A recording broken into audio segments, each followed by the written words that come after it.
Hello, hello, hello, friend, and welcome to this episode of the SpeechGoods podcast.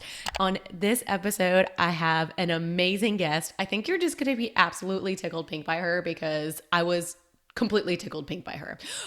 Today, we have Edna Elisabeth Nyang, MSCCC SLP. Now, honestly, just listening to her story is like she just has like this amount of spice to life that I absolutely love. So, whenever I interviewed Julia Kunn from The Traveling Traveler, if you have not listened to the episode, I will make sure to link it below. She is an amazing resource on Instagram and her blog is great for if you're interested in doing travel therapy. But normally, after I have a guest on the show, I ask the guest if they have any recommendations for people they think would be great to be on the podcast. And Julia is actually the one who recommended Elizabeth to me. And whenever I kind of got a little bit of her story, I was like, oh my gosh, this chick is rocking my socks. I have got to have her on. So Elizabeth, she's worked overseas. She has her own private practice. She has another side business. She did all of this while being a single parent. She mentors SLPs. She just has done an absolutely amazing job of sort of taking the situations that life has thrown at her and just squeezing the poop out of them and turn it into lemonade. You know what I'm saying? So I'm not going to stall this too much longer in talking about how amazing she is, but I highly encourage you to listen to this episode all the way through, especially if you feel you're at a time in your life where you've got some cards stacked against you for, whatever reasons or whatever things are going on in your life.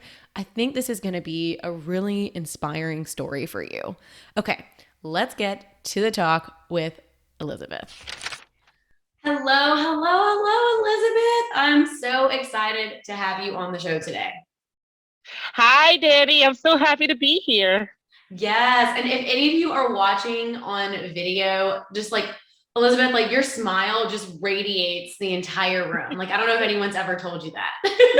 Yeah, thank you so much. I love being just a bright, big ball of sunshine. Yes, I love it. I need more of it in my life. And also, again, super excited to have you on because you have had quite the journey, like quite the Yeah. SLP journey, quite the human journey, quite the financial journey. And actually, for everybody listening out there, I don't know if any of you remember my episode I did with Julia Kunn, the traveling traveler, but she's actually the one that gave me Elizabeth's name. And she was like, you have to interview this amazing, amazing person of a woman on your show. And after learning a little bit about you, I am so glad that you are here. So without further ado, Elizabeth. So look, am I making you blush? Yes, you are. Thank you for the kind Yes. words. Yes. So can you tell us a little bit about what makes you and your SLP, your financial, your human journey unique? So I feel for me, my journey has been extremely unique because being a speech pathologist has allowed me to live and work in many different places. So I've been practicing now for about 20 years, and I spent half of my career working overseas in Canada and China mainly. And I love the flexibility that our field has given us. And so it's allowed me to work in different settings just for me to get an idea of which population I would like to work with the best. And I love traveling in general, and I did not want to give that up as a speech pathologist. And I wanted to marry that into my values. So I figured the best way to do that is become an expat. And for most people, they think if a speech pathologist goes overseas, we're going to have to jump through a lot of hoops, and it's not as hard as you can think. So yes, I've lived in Toronto, Canada, Vancouver, Canada, Beijing, China. I've worked for DoD, and yeah, I absolutely love it. In addition to that, unfortunately, um, about 10 years ago or more than that, I became single, and I thought, okay, I'm going to have to settle down and take a full-time job. But no, with our career, I still been able to get into private practice and navigate those waters and still make speech work for me. So I love it. That is so awesome. And so you did travel therapy like while like because you have your one son, correct? I have a daughter actually, Daughter. and she is 12. 12. And yes, so it's me and her. And I did travel therapy for many years. And to some extent, I do it today because I have a contract in Northern Alaska where I go to villages and I work with Alaska Native kids. And I provide feeding, speech, and language consultations with an OT, an audiologist, and a PT.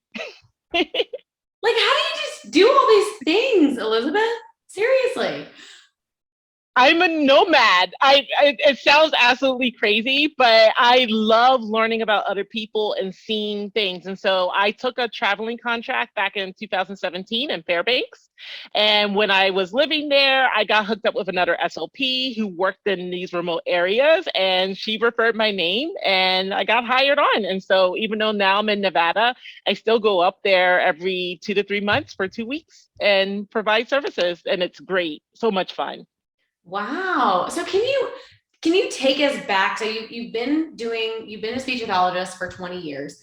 Can you give us like a Reader's Digest version just about like kind of where you were when you started and kind of all the way to where you are now? Because I know you are in private practice now, but even Yeah. then, I mean, you're also in like a mostly private practice. Is it just you? Are you the only therapist or do you have other therapists under you? So I do have other therapists under me, but we're a small practice. So it's me, and then I have one employee who's part-time and two contractors. Okay, And got you. so, and I started my private practice in Las Vegas in 2018. But when I first started, I was in New York City, more specifically Brooklyn, and I worked in early intervention for the city.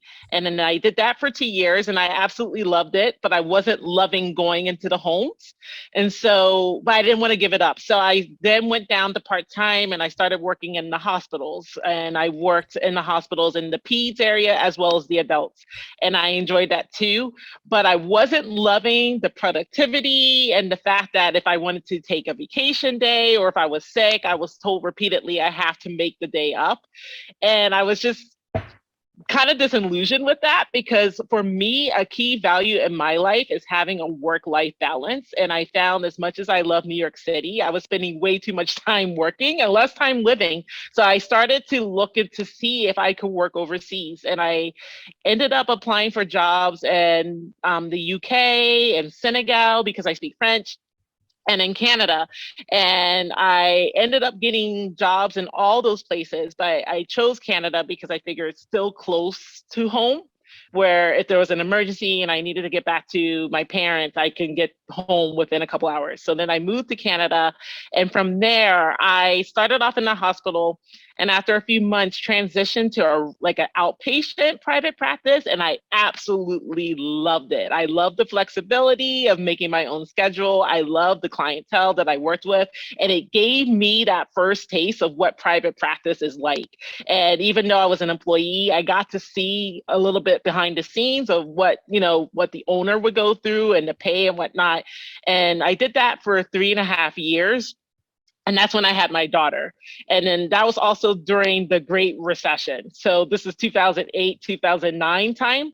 So when I came back, I came back to a job, but the economy has changed. And so I knew that I wanted to keep working in private practice, but I wasn't ready to jump in as a owner just yet. And so I took a job with a company that had a Vancouver office. And then I moved to Vancouver with a 1-year-old kid by myself, not knowing anybody in British Columbia. And that was rough. I'm not even going to lie to you. That so much growing in my life happened then, just navigating daycares in a province where I knew very little about. I just assumed that the daycare arrangement I had in Ontario would be the same in British Columbia, but it's like here where different states have different regulations. And there I find that most daycares were operating like 8 to 5, which was extremely hard. So I had to quickly, as I was working, figure things out with the childcare. But one life lesson I learned from being in British Columbia is that I started working for myself. And I realized how much I loved it. And yes, there were things that I didn't do correctly, but I felt like being in Canada was the perfect place for me to go into private practice because there, when people use their private insurance, it's the opposite of the US. Here, if people have insurance, they want you to go directly through the insurance company to get payment. Over there at that time, they would pay me and the onus was on the person to get reimbursed, not on the on the person providing services.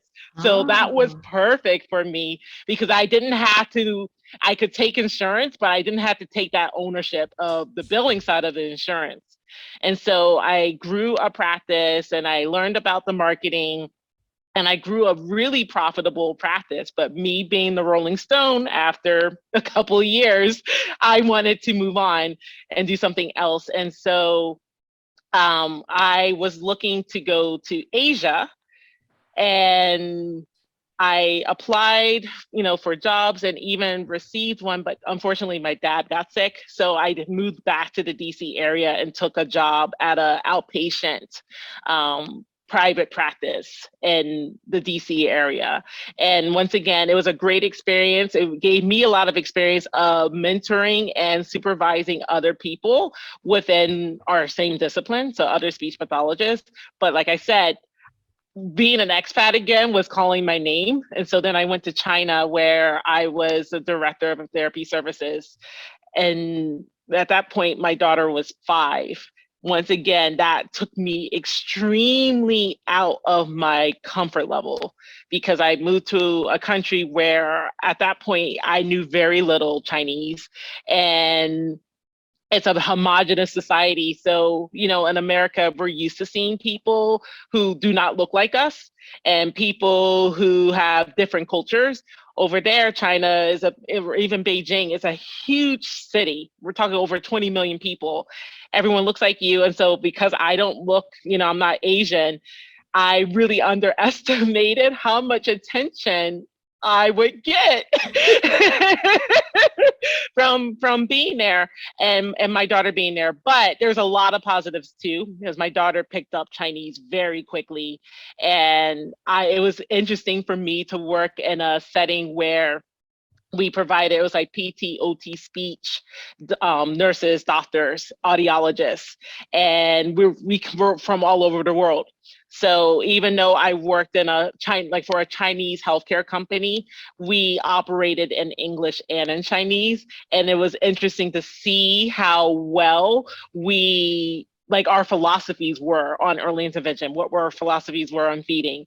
And in terms of the flexibility, it just allowed me to work my own hours. And when I say do my own thing, obviously I was an employee, so I had, to follow some rules, but they welcomed the fact that I may have come from a different philosophy and they were open to trying new ideas. And unlike here in the US, things in China move extremely quickly when you talk about implementing a new idea. So here, for a company, whether it's a private practice or a hospital, if you wanted to, let's say, add on a new discipline, it might take you a few months to do some research to see if that works for you. Over there, they will have it up and going in a month. And so they wanted to do a feeding thing. And then they just, told me, okay, what resources do you need to do? And it just stretched my brain in different ways because I would say in the US, unless you're like the owner or if you work for a company, if you're at the very top, as a employee, you don't have those decisions of like what kind of feeding chair do you need and what kind of space needs to work out and what do you need in that space. But in China, all of that falls on you. So it was stressful at times, but it gave me that it, experience for me to make key decisions and things that I otherwise wouldn't have known. And so I'm saying all that all of these experiences have brought me to now that I'm in Las Vegas and I have my own private practice and I am able to, I work mainly with kids who have feeding and complex language needs, but having all of these experiences has allowed me to open up my business and become profitable really quickly. And I'm not saying that it's not easy. Like or that it's easy. Like there's definitely a lot of challenges, but I feel like me working in a variety of settings has shown me a lot of life lessons that I'm implementing now. So I haven't had a lot of pushback or resistance, if that makes sense. Wow. Like I'm I just said a lot. if you're watching this on video, you can just see my face like, whoa. So how long have you been doing? So you're in the not Las Vegas area now, right? I am in my business is specifically in Central Vegas, so Okay. Sahara and Eastern. And I've had my practice since October 2018. I started off going to homes and we got office space a year ago. Oh wow. So you've actually just you spent, I mean, for 3 years, you did. Yes, and in COVID, nonetheless, and we're expanding. I'm super proud of that because a lot of people in COVID, for a lot of reasons, it's been a struggle for them. And I was expecting the worst, and I was financially prepared for the worst, but the worst never came. So I'm very thankful for that. Wow. So you've had a lot of experiences. You've been a lot of places, and I feel like just like your open-mindedness and your willingness to just try new things is kind of like I'm sure just having experienced so many things, I feel like makes you even more open-minded and like open to trying things and like you don't seem very afraid to fail. Is that right? That is right. I am not afraid to fail because what's the worst case scenario? If something doesn't work, I'm going to pivot and do something else. Versus if I don't do it, I'm always going to have that in my mind. What if? And I feel like I live once and I really am that type of person that asks for forgiveness, not for permission. And you can see that in all areas of my life. And as a result of that, because I put good karma out there, it comes back to me. And when I honestly make big mistakes, I will do my best to fix them and just keep it moving. That's it. You got to keep it moving. If I get stuck in this whole, oh, what if, or oh, no, I did this wrong, then I'm going to just not move. I'm not going to create anything. I'm going to be stuck in this state of inaction. And all it does is just create misery for my mind. And I want to feel good. I want to feel, past the goodness that I feel to other people. And if I'm in that period or in that phase of, woe is me, then I'm just going to be negative and upset and unhappy, and that's counterproductive in my mind. And that doesn't mean that I suffer from toxic positivity because there are days where crap happens and that's just life. But I give myself grace to know that, okay, the next day I'm going to wake up and I'm going to try again and I'm going to hope for a different outcome. Yes, I was actually listening to a podcast episode this morning, and it was this guy. It was about fire, which we're gonna get to Yeah. SLPs and doing fire in just a second, because we're both pursuing that fire life. But Yes. one of the things he said was he was like, you know what? You only get 8 or 9 decades on this planet. And he was like, and he was referring to a story where he was an accountant and how it was like tax season, and the owner of the company who's making like $500,000 a year, like crazy amounts of money, is up at 2 a.m. with them, stapling tax returns and whatnot. And he remembers just saying, like, I only get 8 or 9 decades in this world. And is that what I have to look forward to? Like, that is success. And he's like, that's not what I want. Like, I don't want to look forward to, we go from when we're in school and we've got summers off and we've got like a week off for Christmas and a week off for spring break. And then we go into these jobs, unless you're working in the school, and we're working all year round and we're terrified to take our PTO. And it's like, do you just work until you die? And and it's like, what are you, instead of like really taking that time to reflect and be like, what do you want to do with it? Like, do you want to, and again, you're totally right. It's not a toxic positivity thing. It's just like is this what you want to be doing? Like, if it is, cool. Like, you do Well, you. that's exactly it. And I feel like for me, I've been a nomad my whole adult life because I feel like I want to make a life where I don't feel the need to vacation from. if that makes sense. So Yes. usually Yeah. when people go on vacation, it's because they're burnt out, they need a break. And, you can still be an expat and feel burnt out and want a break. But I want to, create, and I have created lives where I can really enjoy, my job and really enjoy my downtime in the place where I'm at. So I don't get to that level of being burnt out. And I haven't always lived my life like that in my adult life, but I strive toward that. Yes. Yes. Where have I heard that before, Elizabeth? Like, try to create a life that you don't have to take a vacation from. I don't know where I've heard that. I'm sure someone has said it. I've learned from experience. I've learned where, while I was in New York, I was working, just as an example, I worked 2 jobs. I would start work at 7 or 8 a.m. and then I would be done at 10 p.m. And then I would still go out after that because I was like in my mid 20s and had a whole bunch of energy, and then maybe get 5 to 6 hours of sleep and do it again. But after a while, I'm like, I'm tired. I don't want to do that. I want to have fun and enjoy my city and enjoy my hobbies. And I don't have the time if I, have a job that deals a lot with productivity and all this other stuff. So that's why I really was my driving point to go abroad to begin with, because I wanted to work in countries that had more of a work-life balance than the US. Yes, and that's on the theme I've been seeing is there's the culture of the US is very different than other countries. And someone posted a meme, it was like it was from the point of view of somebody that was not American. And they're basically like, home of the free, you guys like barely get any paid time off. He's like, yeah. And he said something like, you guys don't have government mandated paid time off? What kind of place is this? There's a lot of truth to that, because when I moved to Canada, when I worked at the outpatient, like that rehab outpatient private practice, I received 6 weeks off, and that's not even like abnormal.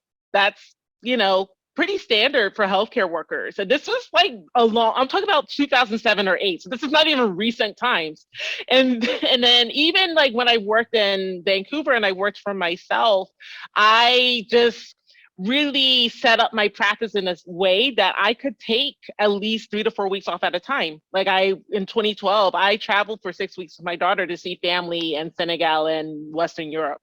And no one blinked an eye. No one was like, oh, what about my services? No, it's just the culture. Wow, like that's so interesting. So like, because I know for a lot of us, it's like we would be fearful of that because it's like, oh, well, my patients are gonna want like, who's gonna take care of my patients for 6 weeks? But over there, it's just kind of like oh yeah, like of course you're gonna go on vacation. So, I had that same mindset when I first moved to Canada, where I was working with a person who had a head injury, and then he was going to England for 2 months. And in my head, I'm like, how are you going to go for 2 months? You're going to miss all these services. And everyone else was like, yeah, have a good time. Well, you can continue when you come back. And it just showed me that there's more to life than just work and just therapy. Yeah. And it took me a while to adapt to that, but I haven't lost that. And so now that I'm living in the US again, and I'm, seeing family members and friends stressing out about missing 2 days of work, it just, for me, I'm like, this is not living. This is just, we're just surviving and just going through the motions. And I'm not saying that every Canadian or everyone in China has this mindset. Like, you definitely have people in those places too that are workaholics, but in general, the average person there has more of a work-life balance than the average American. That's crazy. Okay, so speaking of like work-life balance and like being intentional, I want to transition over to talking about financial independence with you Okay. because you are, and there's a few other SLPs that I've gotten to connect with, but I haven't gotten the opportunity to have them on the show yet. You're actually the first one they're pursuing, well, Julia as well. But like as part of the show is like pursuing FIRE. So for those of you who don't know what FIRE is, it has nothing to do with like burning your draws. Okay.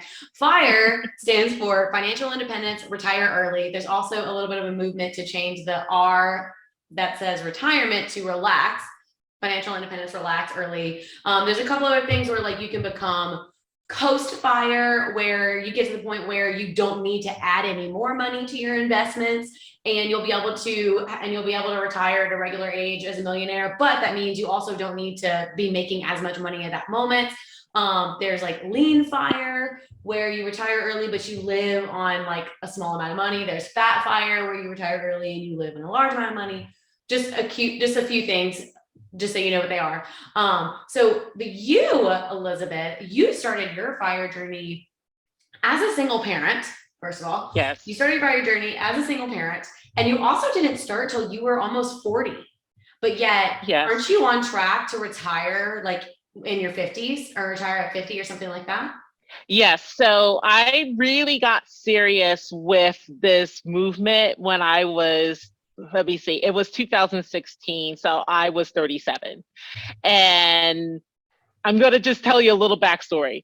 I had a friend that was part of the fire movement back in my 20s. I don't even think it was called fire then. And I actually made fun of him. I'm like, why are you saving all this money? Ha ha ha. You need to live your life. Now, the joke is on me because I see the value of it now. And he's probably like way ahead of everybody else. But up until 37, I was really a person that I've always been good with money in the sense of budgeting. So I always had that in place, and I've never been a huge shopper. However, I've been that person. I'm like, oh, let me buy this here and there, or let me take this vacation and not flow it, meaning not save up for in advance. And I'm like, oh, let's just put it on the credit card, no problem, and just pay the credit card off over time. Which, in hindsight, now I was just giving money away to these companies.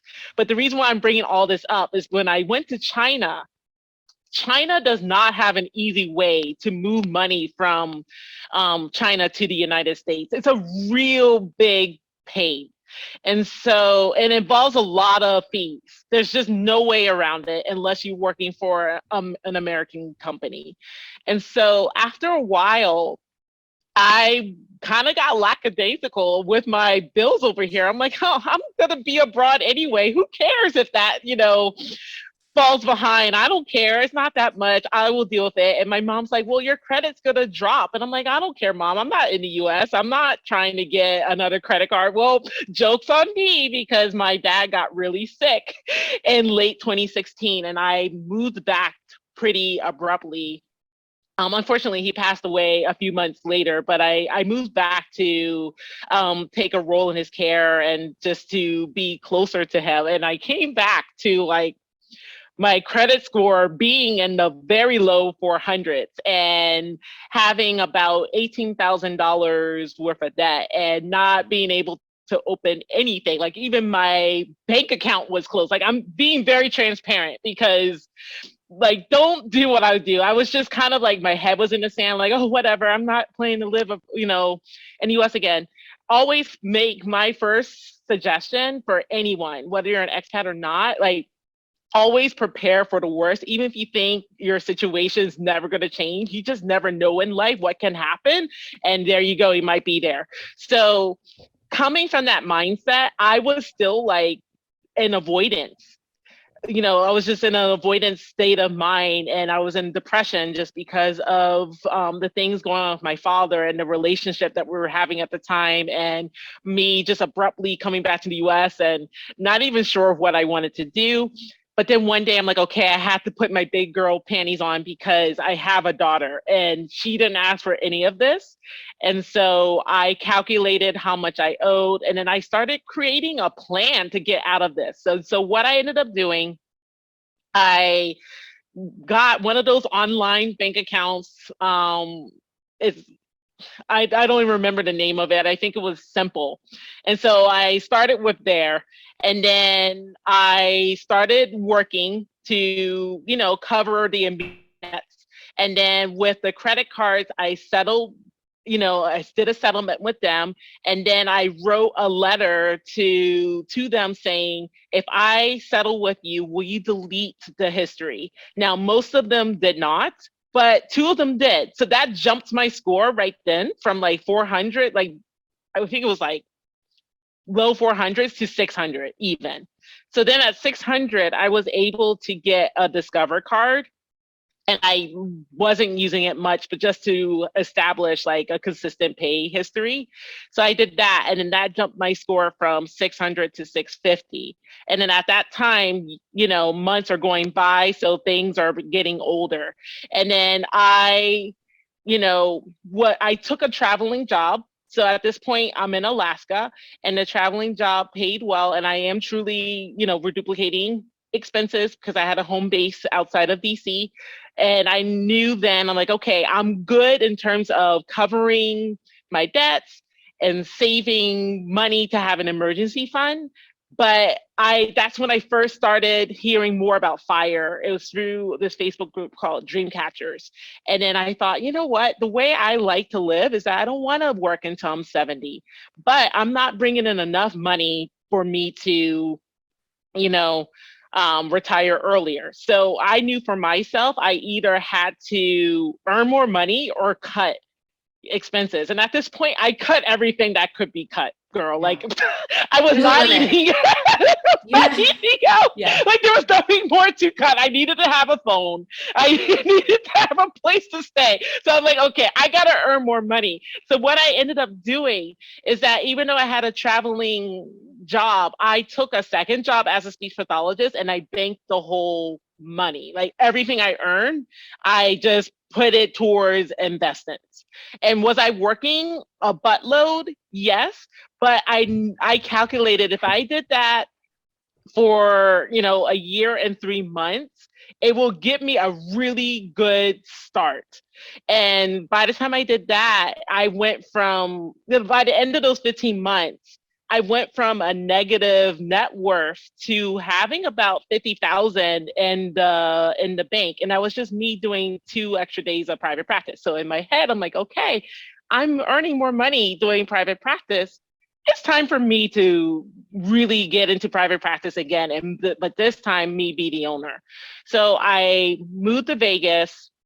I didn't do private practice right away. I did work for a home health agency, but I was very honest with them and told them that at some point I'm going to probably work for myself, do some feeding stuff. And I'm very fortunate that when I did end up opening More Than Words, the name of my company, they allowed me to keep a lot of my clients because they said that they don't have the manpower for them, and that they found in their experience when people leave, the families or the adults would leave with them anyway.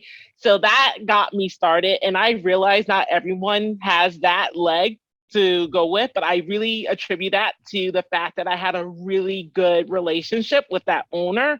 And I really just believe if you are a good person and you have positive karma, it does come back to you. Not to sound woo woo, but just in general, if you do good things, it'll come back to you in different ways. So by the time I started my business, I already had some reserves set up, and I had, not a ton, but I probably started off with 10 clients between the ones that came with me from this company and ones that I found on my own. And so then how does that play into finances? So at this point, remember, I'm not in debt anymore. I chose purposely home health because I didn't have a clue of how much it would cost for me to rent a commercial space. And I just didn't have that headspace there yet. I wanted to just get a hold of the fact of how well can I manage the company's money and how well can I continue to save for my own money. And so I, didn't have any lifestyle creep, meaning that even though I was earning more money because there's no middleman anymore, taking a cut. It's just, the person's paying me or I'm billing the insurance company. I still kept my income the same. And so I built up a really big reserve in my business. And that plays a role later because COVID hit. But at the end of the year, I decided to pay myself because I'm structured as a LLC, but I can tax as an S corp. So I paid myself like a bonus to just like to congratulate myself on how like the work that I put through. But I put all that money into my retirement, and then I just started seeing more people. So very quickly, as I started seeing more people, I did raise my salary somewhat, but instead of spending the difference, I just started investing the difference. And during those years, the stock market is doing well. And even though right now it's at a dip, I still believe long term is going to be okay. But that's how I got to the point of where I am today.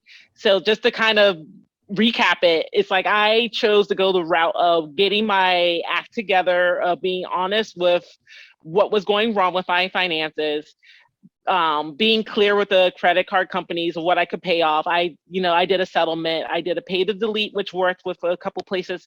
And then I really kept to my budget. Before I had a budget, I always had a budget, but if I went over it, it was like no consequences.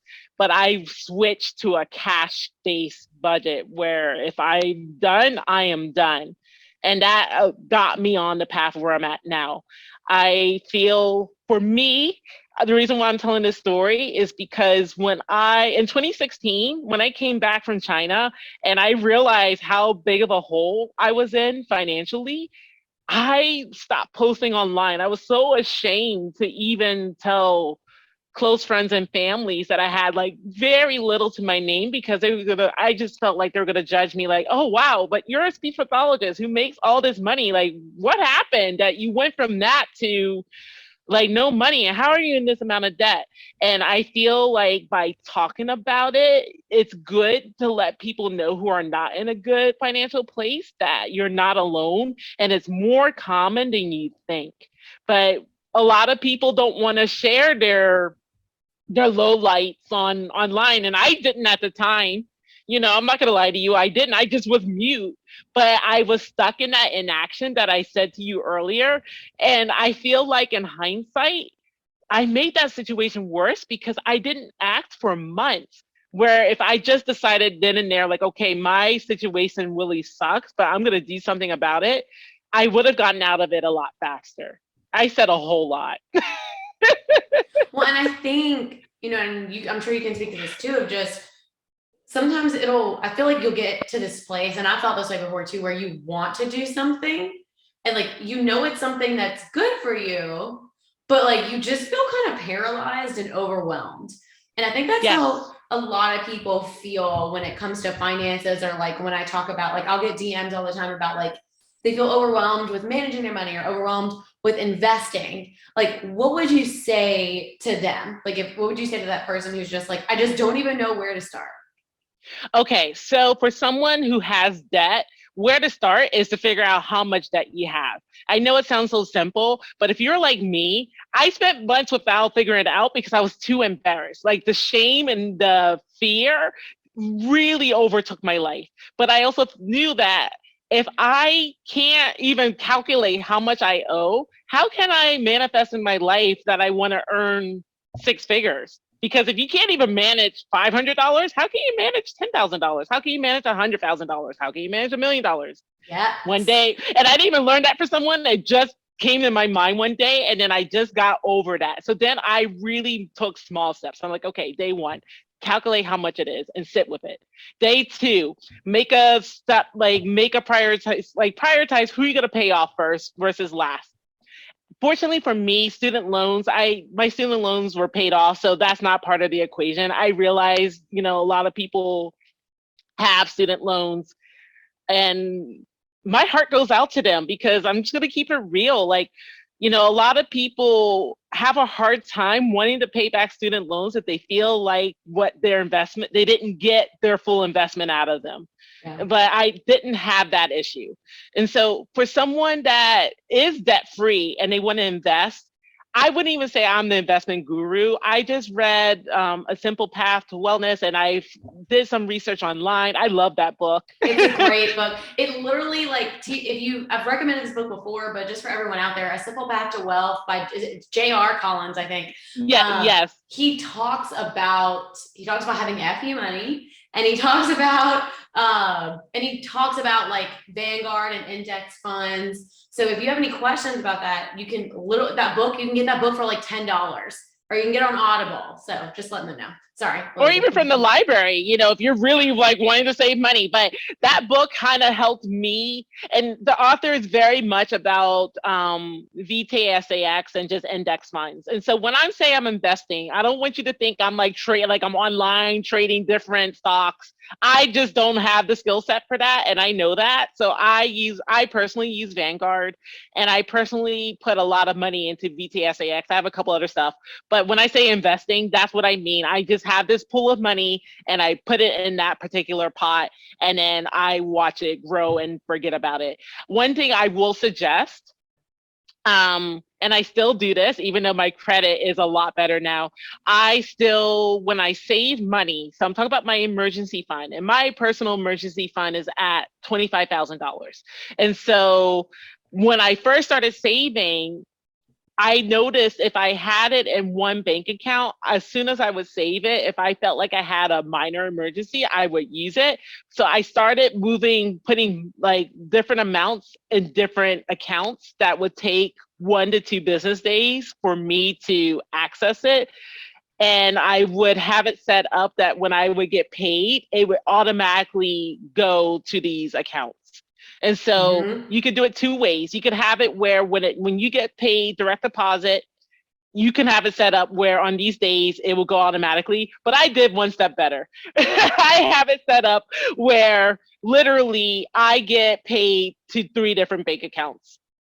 So it's not even like I'm moving anything around. So to this day, with the 25,000, I have, Chase is my main account. So I have 6,000 there, 6,000 with Edward Jones, and then 12,000 with Barclays.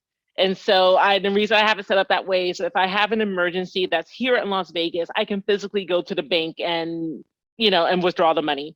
And anything beyond that, I would have to, move it around. But because my credit score is a lot higher, I also can now use my credit card for, to cover me until I reimburse myself.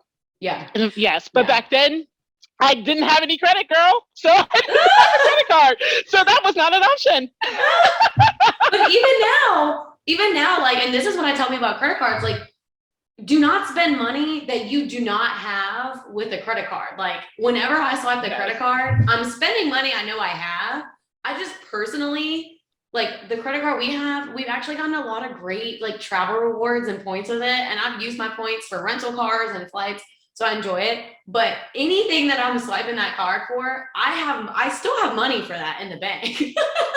Like, yes. But it's so, if you know that you're that type of person that you don't have good willpower, then my suggestion for you is just don't even get the card. Yeah. It's not worth it. One example for myself, and this is recently, and I'm really not a shopper, but in the month of January, I had a lot going on. And when I looked at my credit card bill, it was $3,000. And I'm like, what did I buy for $3,000? And so I did pay it off. Like, I had the funds to pay it off, but it was a lesson for me, someone who I feel like I'm pretty financially literate, that, hey, you got to really be diligent about this. This is not something that you set up once or twice and then that's it. I feel like credit cards can really work in your favor, but you truly have to be good about either paying it off right away. And if you know that you're a shopper or you're someone that just really doesn't keep track of numbers, really keep to the cash. Yeah. And I think a lot of it is knowing yourself. So, like, I have an online course called Budget Without Burden that teaches SLPs how to budget their money. And we talk about like automation and all that stuff. And the first module has nothing to do with like numbers or calculations. The first module is all about knowing yourself, because at the end of the day, a credit card is not an evil thing. No, it's not. Like, a credit card is not, it's not a malicious or benign thing. Like, it's just there. Like, it's just there. It's all about the person that's using it, right? You have some people that are like super, which I'm not like that. They'll like travel hacking and blah, blah, blah. Like, that's too much brain space for me. Not important to me. Me too.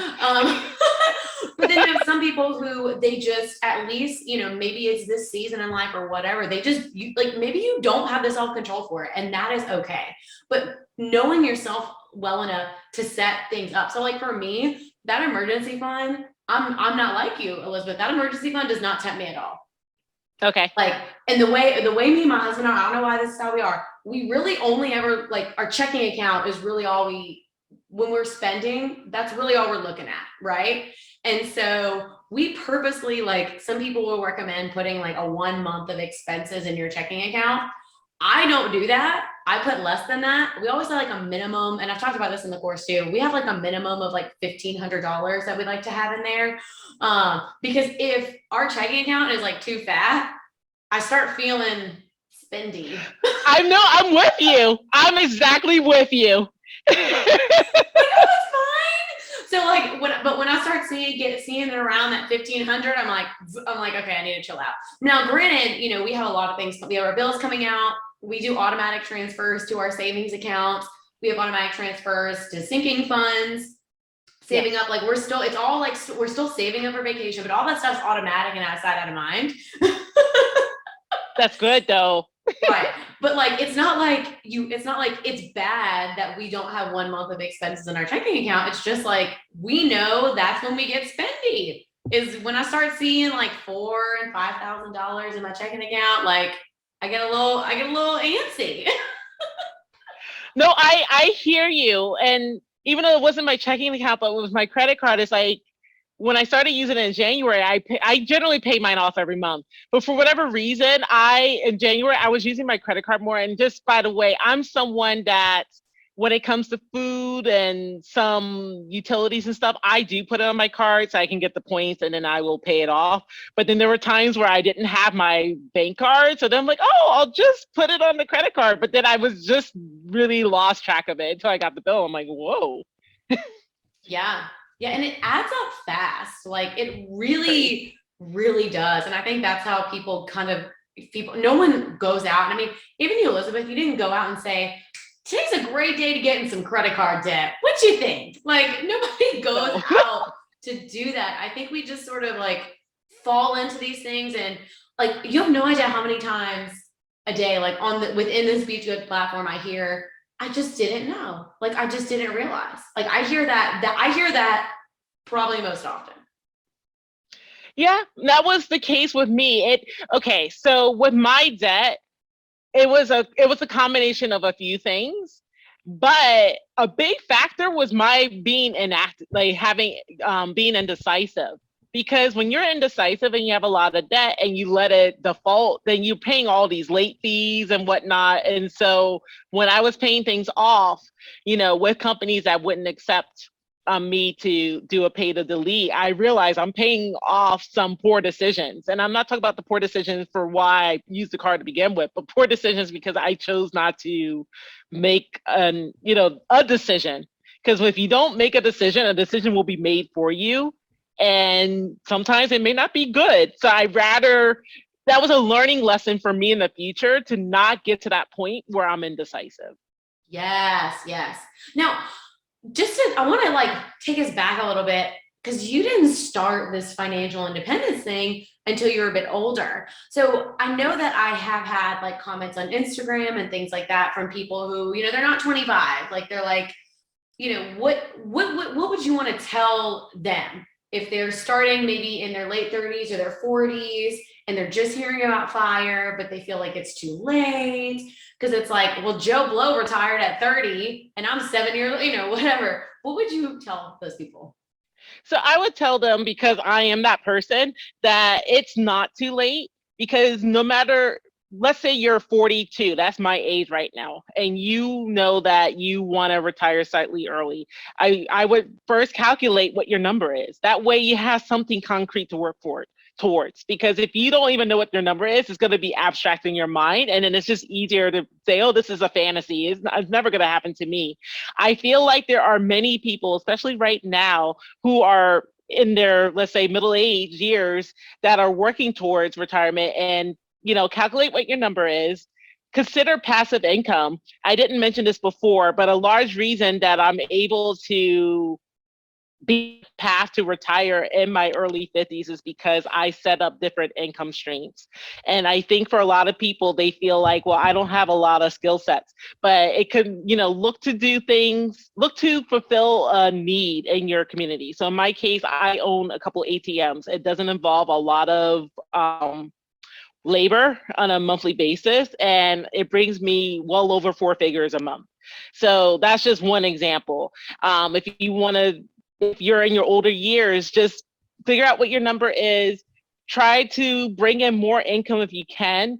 If you feel like that's not possible because you're already working a full-time job, really decrease your expenses. You'd be surprised, even if you're able to cut, $100, that's $1,200 a year that could be going toward your retirement. And also look to see too, maybe it's possible for you to retire sooner if you move to another area. Now, I know not everybody can leave where they're from because of family or other commitments, but if you're more open-minded, maybe moving to a lower cost of living area maybe you can retire a lot sooner. Think about all these things. I think for me, one thing that really went in my favor is that I'm willing to do what it takes to get there.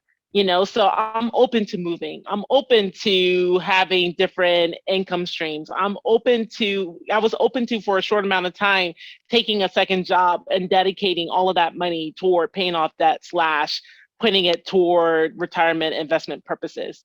Just if you're even willing to do one of those three things, you'll be well on your way. Yeah. And I think one thing I try to help other SLPs understand is that, sometimes you have to do what other people aren't doing to get results that other people don't have. Yes. And that's exactly it. And you also have to remember, and this is also for myself, I'm an impatient person. I'm working on my patience right now, but things contrary to what you see online, this is not going to be overnight. Even with me, when I say like my credit score and my debt went quickly, it was still like well over a year. And that was like a year of me working really hard. This is not going to be, a couple months and then we're good. This is going to take some time, but just know when it is worth it. It's worth it at the end. Cause I'm at the point now where I probably could co-spire if I wanted to. And it allows me to have different options. And just knowing that I have the option to do many things is so freeing to me because I know that I will never be stuck. So put in the time, even if you're 40, 45, if you put in the 1 to 2 years now to get yourself going, you'll still be further ahead versus if you just said, oh, I'm going to work the rest of my life, or I'm going to work till I'm 70. Because the way, especially if you're in healthcare, our field is rapidly changing, regardless of whether you're in private practice or not. And so, I don't know if you guys are aware of this, but there's a few government bills in place that may impact us personally in terms of our pay. Like there's one that's looking to cap nursing's pay. And if that happens, and this is for like traveling nurses, it's going to roll over to speech pathologists, traveling speech pathologists. And we also know that that's going to roll over to people in hospitals, schools, and whatnot. And then there's another bill that's looking at how it's going to shape digital marketing. So I don't mean to change the subject, but all this to say, as we get older and as life moves on, our future may not be super certain, but it can be more so if you have a better hand on your finances. Yeah, I mean, nothing, and that's what I tell people all the time. Like they'll be like, well, Danni, you don't know what the stock market's going to do, blah, blah, blah. It's like, no, nothing in this life is certain. But you know what is certain? If I don't put any money in retirement, I'm not going to be able to retire. Well, no, but this is true. Yes. And I know people, unfortunately, I know people in our field that have told me I can't retire. I'm going to work until I die. And that's the saddest thing to hear because our field, especially if you work in a hospital or in a SNF setting, is very taxing on our bodies. Yeah. And to know, or for them to say, I just can't retire now. And what's their regret? What they say, they follow that up with to me. you are so lucky that you took the decision to be in charge of your finances, so you're not going to be in my situation. That every one of them has said something along those lines. And so please, if you're older, don't have the mindset of like, it's too late for me. It's not. Even if you still have to work till you're 65, it's so much better if you chose at 45 to put a few $100 in a month. You're going to be much better off when you do retire, even if it's not early retirement. You will still have a much more comforting retirement versus doing nothing. Yeah. And there's I think it's some quote. It's like the best time to start was yesterday, right? But the next best time to start is today. So yes. You can't I try to, I try to say this with as much grace as possible. Cause I know, if, I turned 30, actually turned 30 next month. And I've got, people like, well, you're still young, blah, blah, which I'm technically not going to be in my 20s anymore for much longer. But I just try to say, yes, it would have been awesome if you would have started back then, but we can't change that. We cannot change the past. We 100% cannot, but you have everything in your power to change the future, to change tomorrow. And sometimes you may not see that change until much later. Just like you said, that first, when you said you're 42 now, when you were 37, that first year and a half of kind of grinding a little bit, you were investing that you were doing that grind for the now so that you didn't have to do the grind later. And look how far, and I want everyone to just take notice of this. Look how far she's come in just 5 years. It's only been 5 years. You literally went from a negative net worth to now you could potentially even do coast fire, which is awesome. It's amazing. Yes. I think sometimes we get so focused on the next 6 months or the next year, which yes, that has a place and you need to know what you're going to be doing. But I think we're so used to not looking past that. And it's yes, but these things that you're doing right now, how is that not only going to serve you a year from now? How is it going to serve you 5 years from now? How is it going to serve you 10 years from now? And I think sometimes for some of us, I know it's hard for me, and I've had to work that muscle of just looking past the next year. I know that's the same thing for me. And I think for most people, you want that immediate gratification. But one other thing I want to mention, and this is regardless of age, when you do get on this path, or if you decide to get on this path, because you might not want to retire early, and that's okay too. But I hope everyone will at least get on the path of being able to manage their finances better. And you can always do it better regardless of where you're at. But also forgive yourself from the past. And what I mean by that is, if you're like me, who got in a lot of debt and made a lot of poor decisions, if you don't let that go, you're going to always, judge yourself for these past actions that you're going to forget to live in the present. And it's, like what you said, Danni, what's done is done. You have to move on. And I don't mean to sound cavalier about it, but you made the best decision that you did at that time. So just give yourself that grace and just know that, be thankful that you're even here today to change your future. That's how I look at it. Yeah. I think the power, and there are individuals out there that don't have a choice. Yes. There's totally people out there who don't have a choice. But I find, the people that I've talked to and, people who just need encouragement, a lot of times we do. We may feel like we don't have a choice, but you do. I've told my husband before, I was because we've been in our house for about a year and a half now.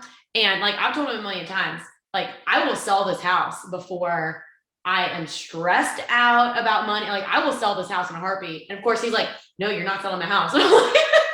But I'm nobody's,